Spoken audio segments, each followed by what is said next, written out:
I was not only stuck with almost $10,000 in outstanding balances with wedding vendors, she wanted me to send her another $15,000. Mom. I mean, they talk about Bridezilla, talk about Momzilla. Yeah, this is Momzilla for sure. Welcome back to Delve Deck Stories. I'm Gabe and I'm here with Tess, and today we're going to be talking about entitled people. The worst.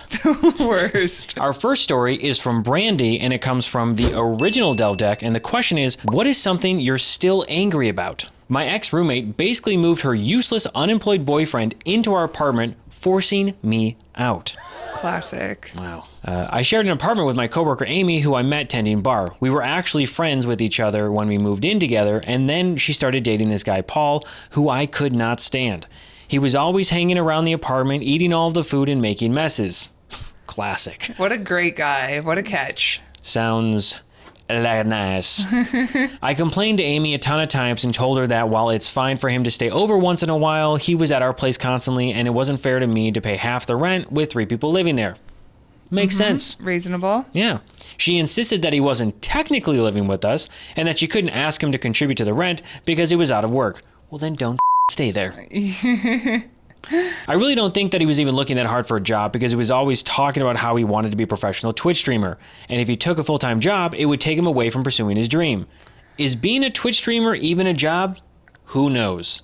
I mean, it is a job. It is a job. It's a hard job to make a significant amount of money doing. You probably should have a survival job or rich parents before you get some started. Sort of income to fund the dream until that dream can fund itself. I'm not surprised he's not looking for work since he's basically getting free room and board. Sounds like a mooch. Yeah. Just mooching away. I started spending some more time away from my apartment and leaving all of my food in my room and the door locked so Paul wouldn't take it. But I was getting fed up with our apartment being so messy and resentful about not just splitting rent 50-50, but also splitting chores.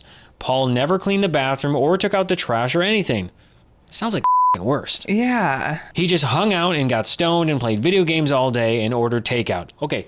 What's the deal with this person who's dating him? Yeah. Also, who's giving him money? Yeah. Is the girlfriend giving him money? Yeah, probably. Wow. Or he's making just enough money on Twitch to order takeout. He's like $8.27, just enough for a couple spring rolls. Who knows how he was even paying for the takeout? There we go. I assume Amy was paying. Sugar mama. Yeah, yeah. Why does she like him? Yeah, what is... Yeah, you think so? I think it's unlikely. I don't know. Maybe he's got, I don't know. I think it's unlikely that he's good at anything. Yeah, there's got to be some reason. It's giving selfish. It's giving worst ever. It's giving worst lay of your life. Why are you his sugar mama? I really liked the apartment, and it was in walking distance to work and in a cute area, so I was hoping Amy would get tired of dating the loser and dump him. But months went by, and Paul didn't seem to be going anywhere. A hermit crab. He found a new shell, and he's not leaving. Yeah. That's what he is. That's what he is. Telling you. We were getting close to the end of our lease term as I was running out of patience, and that's when the final incident happened. I had worked a double the day before and came up very late and very tired.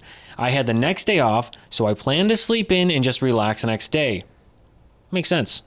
At 10 a.m., Paul was making a huge racket in the living room, so I went out to complain, and he had his friends over to play video games.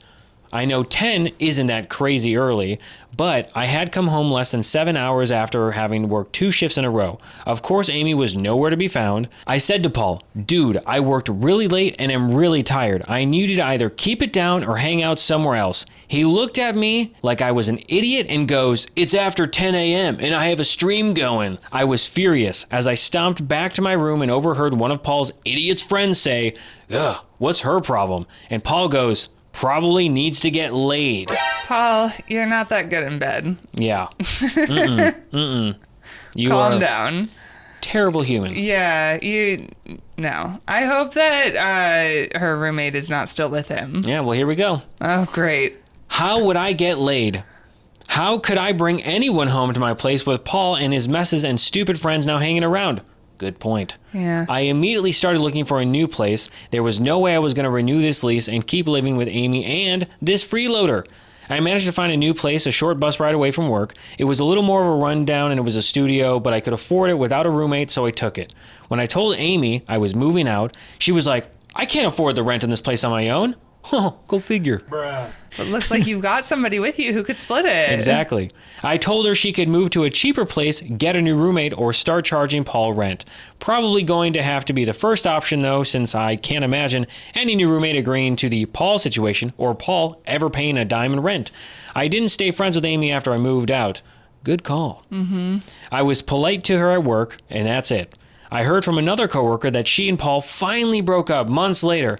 No idea if she ended up keeping that apartment or not. I'm glad they broke up. I'm sad it took her that long. I can't imagine he was particularly cool to be around in any way. Using her money, living off of their food. Yeah, eating the food. Obviously, not paying rent sucks, but like eating other people's food is such a move. Like nobody likes that. I mean, nobody likes it when your coworker's like, oops. Even though it was clearly labeled and it said Gabe on the lunchbox. Gabe, I'm sorry. It looked like a really good sandwich. I thought Gabe meant free. No, it did not. But the idea that, like, even in a more vulnerable place that's your home, right, that is your domain. Don't eat people's food. Yeah. Like, you're a stranger, you're dating this other person, you don't pay any rent, you stream all the time, which means you're using the internet, and you're not contributing to utilities. Yeah. A mooch, a hermit crab, this guy is a parasite, a leech. I mean, how many other ways we can say it? This guy is the literal worst, and he sounds like he sucks the joy and the resources out of the room. I'm glad they aren't together, and I hope he's not with anyone. All alone, streaming. Streaming all alone in a dark, dark room. Maybe he's a very successful Twitch streamer. Probably not, though. No, I don't think so. All right, next story. All right, next story. This one comes from Dana, and it's from the original Delve Deck. What is something you're still angry about? Me, personally, a lot of things. Me, personally, I hold a grudge. I'm petty as My mother sent me an itemized bill for my wedding and left me with bills she said that she would pay. Wow. What kind of mom is this? Yeah, that sucks. Not a great mom. I moved in with my boyfriend after a year of dating, and immediately my mom started hassling me about when I would get married. This went on for over a year, with her telling me how she'd been looking forward to my wedding since I was born, and she couldn't wait to see me in a white dress. I hate that. I'm like, don't fantasize about, like, I get that you're gonna fantasize about your kid's future and like what you hope for them, but you have to understand that they're their own person. Yeah. And they're gonna make their own decisions. Exactly. And you can't control that at the end of the day. So you got to get over whatever fantasy you had when they were Mom. A literal infant. Yeah. You cannot control them. They are their own being. Yeah. My body, my choice. I am not a super girly girl. I didn't really care about having a wedding or even getting married.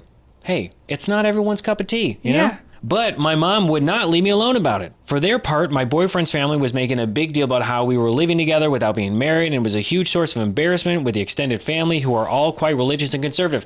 Get out of that relationship, okay? I don't know if you're still in it. Dump him. Get out. I mean, if he's not on board, some people's family just sucks. Well, I mean, to have that pressure on both sides. Yeah. Oh, look at that. With pressure from both sides, my boyfriend and I discussed having a small wedding since we had no doubts we wanted to spend our lives together. That's great. And having a small wedding seemed like it would placate our families. Yeah. Sure. Totally. My mother was thrilled with this news and started inserting herself into the process. Classic mom. She wanted to help pick a dress, venue, caterer, band, photographer, etc. Everything she wanted was expensive, and I kept telling her my boyfriend and I didn't want to spend a lot of money on the event. Anytime I tried to choose anything less expensive, my mother would argue at me and say how I only get married once and everything needed to be perfect. Not everyone only gets married once. I mean, you get once, 2 times, 3 times, or more. Yeah. And everything needed to be perfect. Finally, I was like, if you feel so strongly about this, you can pay for it. Good on you. Yeah. She said that was fine, if that's what it takes, and agreed to pay the vendors she wanted that were more expensive. Oh my God. Hey, obviously we know what happens, but the fact that the mom would agree and be like, yeah, I'll pay for all the things that I want. It's like she's living vicariously through her daughter. Have you ever been to one of these weddings? Like I went to a wedding and it was 100. I was a part of the wedding, and it was 100% the mom's wedding. I haven't been involved. 100%. I've luckily most of the time only been an attendee to weddings. I've never had to really insert myself into like the wedding party. No friends. No friends. Wow. Well, as you all know now, I have no friends. Sorry. Wow. I thought we were friends. Sheesh. I haven't been in that many weddings either, so it was really projection on my part. Trying to ham it up now and say that, what was me? I don't have any friends either. I felt bad the second I said it. As you should. The wedding came and went, and while it was a lovely day, it was definitely way more expensive than it needed to be. I paid for the things I agreed to pay for and was expecting my mother to pay for the things that she wanted. But a few weeks later, I started getting angry emails from vendors who had not been paid. Okay, hold on. I don't know what vendors would agree to an event that haven't been paid the second half or the deposit, like in addition before the event happens. Maybe she like put just like an upfront deposit. But typically they're like, okay, you pay the first half and then you get the second half. It has to be done before the wedding because of people like this. Yeah, I mean, that makes sense. First, the wedding photographer complained that the balance was due. Then the florist complained. How is she? I just don't understand how she got all these things and didn't pay. Mom is just like sweet talking everyone. She's like, oh, my daughter, my only daughter. She's getting married once. You only do it once. All right. They're like, never heard this before. These were all the vendors that my mother had picked and had agreed to pay for. I told her that she needed to pay for these people and that she complained, and it ended up being more expensive than she expected, and I needed to chip in. This led to a big argument with my mother, who snapped at me that she wasn't going to pay any additional balances due because I was being ungrateful. What the f***? What is going on here? This is the worst mother ever. Yeah. Wow. I mean, they talk about Bridezilla, talk about Momzilla. Yeah, this is Momzilla for sure. Then she emailed me an itemized bill of what she had paid for so far and told me I had to reimburse her. Mom. What is going on? Obviously, this wasn't totally out of the blue with my mother. She'd gone back on things she said that she would pay for plenty of times. Why did you agree to this? But this was much bigger than anything that she'd come up with before. I was not only stuck with almost $10,000 in outstanding balances with wedding vendors that she said that she'd pay, but she wanted me to send her another $15,000. What? Why? The heck? Just for like planning her wedding? Well, like the mom's wedding, basically. The mom was like, you ungrateful piece of. She said her itemized list even included her travel expenses to my wedding, including her airfare, hotel, and meals while she was in town for the wedding. What? Okay, slight silver lining to the story. They agreed to a small wedding. So I can only imagine what the cost would be if it was a big, big wedding. Well, it's just like completely ridiculous. Oh yeah, 100%. This mom is the worst. She's the worst. Yeah. Dana, your mom sucks. But that's crazy. $15,000. How much airfare, hotel, and meals was she buying during this time? She was like, I'm gonna stay in like the fanciest hotel because it's my daughter's wedding. Yeah. And she's paying for it.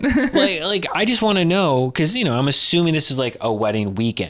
2-3 days max. I hate moms getting really into, I don't know, just let your kids live their lives. Yeah, you are not seeing the baby. My husband and I decided to pay the vendors out of our savings since it wasn't their fault my mother didn't pay them. I told my mother that I would not be paying her $15,000 invoice and that I was not very happy with being saddled with all of the surprise expenses from the vendors. Yeah, I mean, no one would. Yeah. Terrible. You didn't even want to have the wedding, really. Yeah. Your mom forced you to have it. Then she was like, you got to get all these expensive vendors. So then you're like, all right, fine, you pay for it. Then they do the job. It's a wonderful day. She says, psych, doesn't pay for it. Now you're left with it and you have to pay $15,000 extra? No, that's Screw ridiculous. That is insane. That's when you're like cutting you off. Yeah, I feel like when parents behave like this, I'm like, have you never heard of kids going no contact? Yeah. Like, behave. Yeah, because it gets worse. She continued to complain that I should reimburse her since there was a 2-income household and she only has 1 income. Oh my God. So paying for the wedding would have been more doable for us. Just because somebody can pay for a wedding doesn't mean they want to, which was explicitly said. And also, you, mother, agreed to pay for these expensive things. Yeah. You wanted it, you pay. That's the nicest way I'll put it. I ignored all of her pissy emails about this until she stopped emailing me about it, and I started ignoring her calls too. Yeah. At this point, I mail her a card for her birthday and Mother's Day, but that's it. It's been 3 years, and I'm still pissed off about her behavior. Yeah, no, that's insane behavior. Yeah, that's... Yeah, let us know in the comments if you think this is justifies going no contact over. I mean, for me, yes. It's a crazy thing to do. It is. And especially like sending mean emails and stuff like that. Like, I don't know. It's everything on top of one thing after the other. Like, I don't know, that you deserve a relationship. Yeah, whether she did or she did not like involve herself into her like new in-laws. I know that she was like, oh, we didn't want to involve his parents to pay for this because my mother said that she would pay for it. Mm-hmm. So that's the thing I wonder is like how much gall do you have to go and say, well, now you have to pay for these things that I said I was going to pay for, and then potentially involve yourself in the other family to be like, you have to pay for the wedding. It's like, no, that's... Yeah, you can't back out on something like that. No takebacks. No. You agreed. You have... It was your idea. Take out a loan. I don't care. Yeah. But again, it's like, they didn't even want to do this. They were like, I'm sure that they would have been like, yeah, let's get married at the courthouse. No big deal. 2 witnesses, call it a day. Yep. And then the mother ruined it. So let us know. No contact? What do you think? Mm-hmm. Next story. This one comes from Sofia. It is from the original Delve deck. What is something you're still angry about? My sister tried to turn me into a free nanny for my nephew. That's annoying. Yeah, understandable why you'd be angry. My 28-year-old sister Anna was newly single after breaking up with her high school sweetheart. They have a 7-year-old son, Eli, who I often agreed to babysit free of charge because he's my nephew and I love him and I know my sister doesn't have a ton of money. That said, I didn't want to watch him every night and weekend. He isn't my son. Fair. Facts. When Anna first broke up with her husband, she was at my apartment with Eli all the time for support, and I felt bad for her, so I encouraged her to go out, start dating, and make new friends. She was reluctant at first, but once she started going on dating apps, it seemed like she had a date almost every night. Uh-oh. She always would bring Eli to me anytime she had to go on a date and asked if I could watch him for the evening. I was okay with it when it started, but after a few months of increasingly frequent drop-offs, I told Anna I'd like to be able to go out sometimes too. Yeah, I feel like this is such a weird situation because it's like, obviously this is horrible and you're being taken advantage of. And it also, you did open the door to it. And like, I don't know. I mean, it is a guilt trip too, to be like, oh, well, you're my sister and he's your nephew and he loves you, you know? Yeah. I could totally see that happening. He's like, don't you want me to be happy after I broke up with my husband? Yeah. I could see these things happening. And then she's like, oh, okay, yeah, you're right. I love Eli and I'm your sister and I feel bad. And okay, one more night won't hurt. Yeah. Many, many months later, you know? I feel like I would just start making plans. I'd be like, I'm very busy as well. I would do that. I would be like, oops, sorry, can't make it. Yeah. Got board game night. Exactly. I also pointed out that I've been paying for all of the food every time he came over and it was getting expensive. She complained that I was being cheap and that I needed to be more understanding of what she was going through to help her out. Okay, hold on. You're going on dates. I'm assuming that at some point you're paying for these dates, right? The meal, the drinks, whatever it might be. Mm-hmm. Seems like the first person you should focus on is your son. Yeah. I don't know. Call me crazy. I tried to be patient with all of this, but the last straw came during a holiday weekend. I had agreed to take Eli for Friday night, but I had plans to go camping with my friends Saturday and Sunday night, so I needed her to pick up Eli no later than 10 a.m. Saturday morning. 10 a.m. came around, and there was no sign of Anna. I called her several times, but it went to voicemail. Oh boy. I also texted her, but she didn't reply to any of it. By noon, I called my ex-brother-in-law, aka her ex-husband, and asked if he could come pick up Eli because it was very late and my weekend plans were already getting that's ruined. The other thing. Does this dad not have custody? What? I have no idea. What's going on with him? Yeah, I mean, like, you can't get a hold of Anna. I feel like at this joint point... custody? Yeah, I don't know. Like, somebody should be... hang out with his dad. Not 50-50? What's going on Assuming here? he's not, like, completely awful. I Right. don't know. I mean, like, I feel like she wouldn't contact the ex-husband to watch him if he was dangerous, right? Yeah, You know? I would hope not. So, yeah, it's like, where is he, right? Come on. Can we not co-parent here? Yeah. Don't leave it on your sister. That's just cruel. Thankfully, my ex-brother-in-law agreed to come get Eli, and I was able to meet my friends later that day. I turned off my phone for the rest of the weekend. I feel like this is going to turn into a big mess since we were in an area with poor reception, so I didn't check my messages again until Monday morning. Here we go. Here we go. We all know how it's going to turn out. We all knew this was coming. Anna had completely blown up my phone with angry texts and voicemails about how I abandoned my nephew and she didn't even know where he was. Maybe you should be asking yourself that question.